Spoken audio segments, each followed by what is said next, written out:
Welcome back to Range Anxiety TV, and yep, I'm still here by myself. I think Paul's been incarcerated for crimes against hamsters.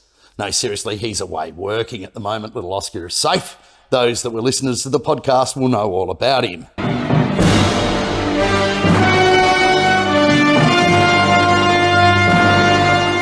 However, today we're doing the anti-poll. We're doing something called a smart. Did you like that? Now, the smart car, it was a wonderful little thing, and I don't know how much many of you know about them, apart from they're quirky, and you've seen them on TV shows or run into like cement barriers at 200 kilometres an hour and not everyone dies. They're actually quite a strong little thing. It's like a really strong eggshell. Not a particularly handsome thing in my opinion. However, one of the PowerTech tuning collection, it's John's brother's car, and this is Smarty One. It's got the little 1 litre normally aspirated. I think it's a 3-banger engine. You'll see why I'm not that concerned about the engine in a minute. And it's got an acro exhaust on it, so it sounds like a demented brush cutter. And it also has like a rear wing, because who doesn't need a rear wing and some downforce on a Smart? Now, right, and it's blue, of course, so you can tell it's one of ours. Blue, blue, blue. What you don't know, though, or may not know, is this was originally a sort of a joining of forces between Swatch, and they were like the Apple Watch of the early 80s or mid 80s or 90s or whenever. Remember Swatches? Any of you old enough to remember a Swatch? And Daimler-Benz, that's right, those people that employ Lewis Hamilton today, Mercedes. So this was half Mercedes, half Swatch, built pretty well because it's a Merc, and just a crazy little car. You know, it's a bit of a head scratcher or more of a nose scratcher as to why this thing even existed.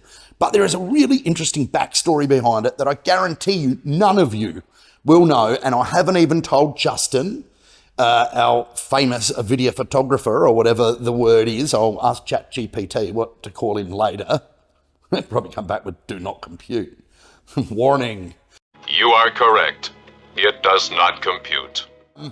Really interesting backstory here is that this car and this body was the second Tesla ever made.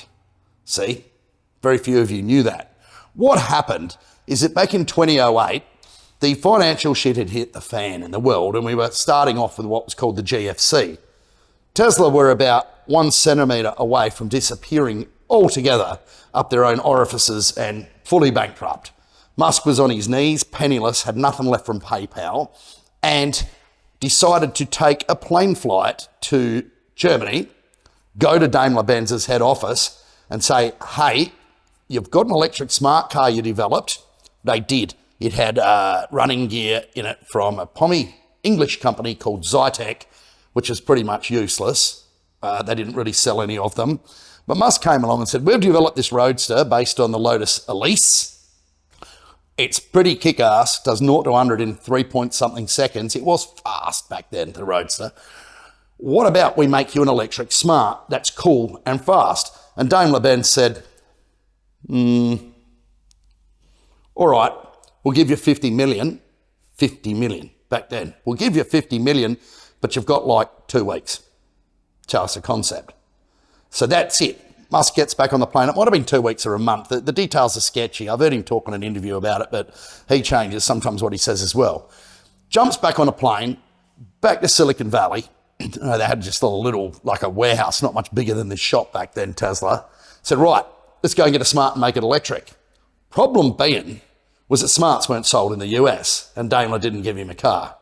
So $20,000 cash in hand, an employee's hand, fly to Mexico, where they're on sale, buy the car, 20 grand, and drive it flat out back to the San Francisco Bay Area again to start working on it.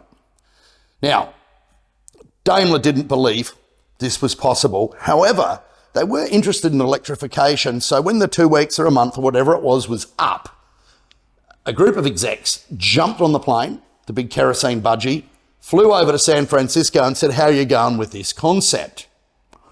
And they said, oh yeah, cool. And so Musk gave them this big PowerPoint presentation. Here's the way we're going to do the driveline. Here's the way we're going to make a new battery pack out of the Roadster batteries and everything else. And apparently the execs nearly fell asleep. They just thought it was boring. stupid, and they just wanted to get out on the town. He'd lost them.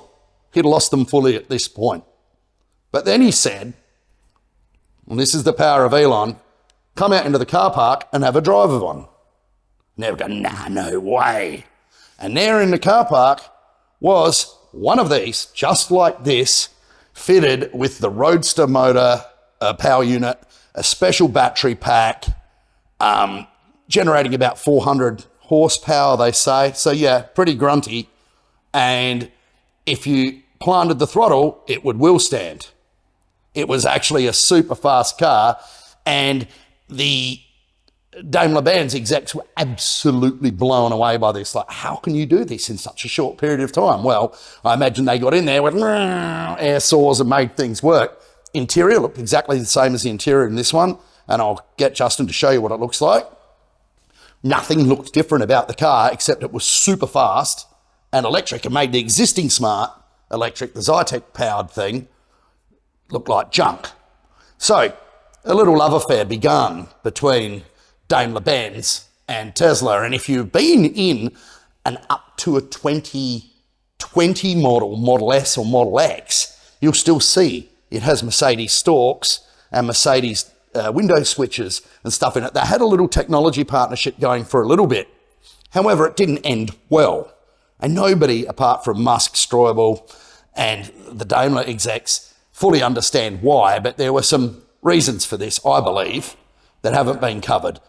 This car, electric, was so darn good and so much better than anything else out there that the Daimler-Benz people are basically panicked. They panicked. They never put any of these into production. They test drove one. They analysed one. The unions clamped down on them. The German government clamped down on them. They didn't want this electric thing to start. Now, this is in 2008, right? Not 2008, 2008.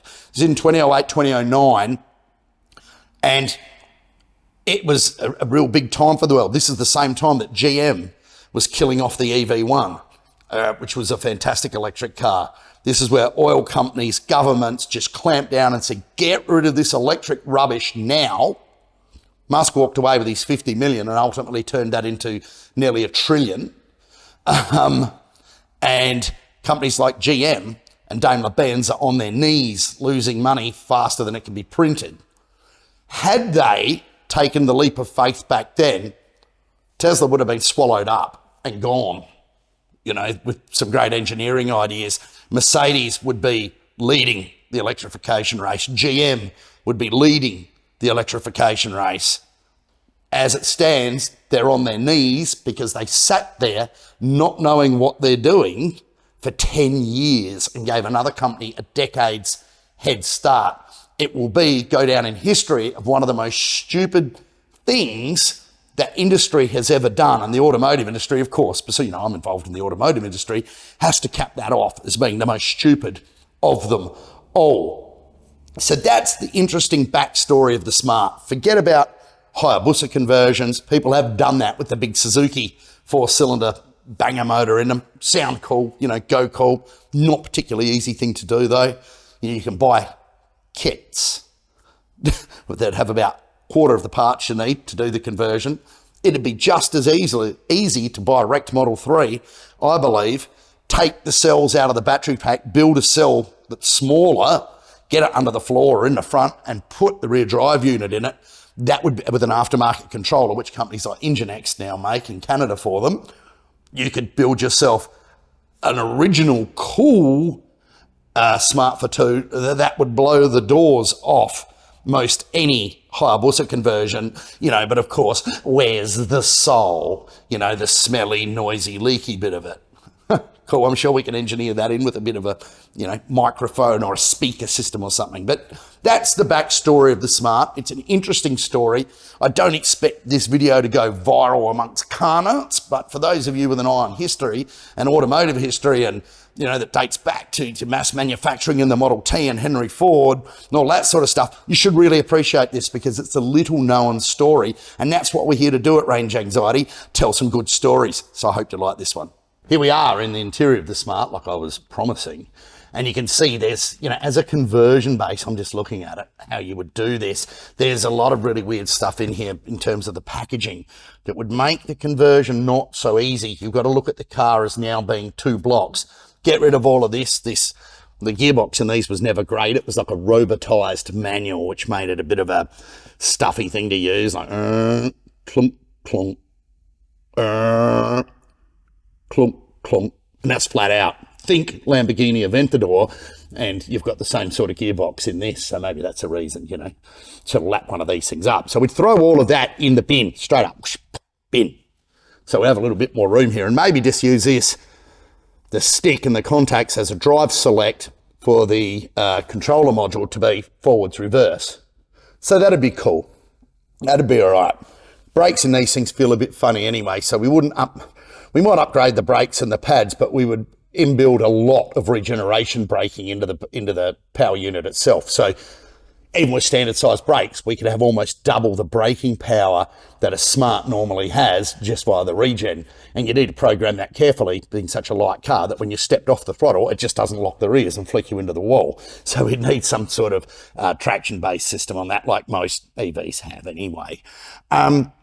Drive unit goes in the back. So that would take up the entire underfloor at the back area. And I reckon you could get a Model 3 drive unit in there with like, Paul Howson sized axles, around the 5 centimetre mark. It'd be tricky to do, but it could be done. Packaging the battery, well, that would have to all go in the snoot. You wouldn't get a lot of battery into this sucker by the looks of it. Toss that hideous petrol banger out. I mean, it's not a great engine. It's probably the weakest part of this car is the engine. The rest of it's quite, chic in some ways. Throw that away, and I reckon you'd only maybe get 20 to 25 kilowatt hours of packs in there. So you'd have to divvy up a Model 3 cell, which will give you half the size battery of a standard Model 3. So you've got about 200 kilos up front. So it will be a bit heavier.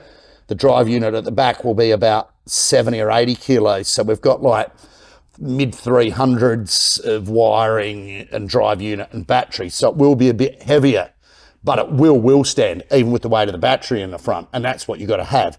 So add maybe another 10 kilos for wheelie bars. I'm not joking. You'll need them. And maybe a little front lip to keep the nose pinned at speed. But I reckon it'd be a pretty cool thing to do. And it's giving me some ideas. You know what? Once we've finished our other EV project out there that we're working on at the moment, I will endeavour to have a look into one of these. I reckon this would actually be pretty cool. So PowerTech team, roll your sleeves up. You're going to have to do some work and make one of these smart cars great again. Thanks.